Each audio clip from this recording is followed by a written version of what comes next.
Let's reduce the range to 100 meters.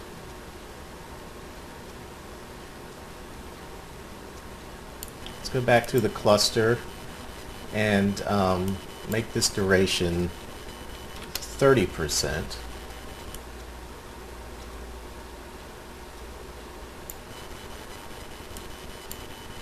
I'm going to try 20% because it's still, there we go. Now they're beginning to disappear within our shot, and that's what we want.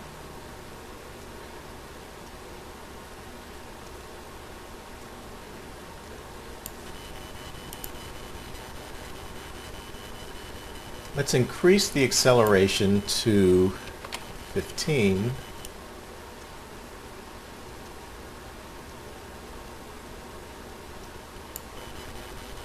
We'll add some randomness to this. A little bit of randomness to the range.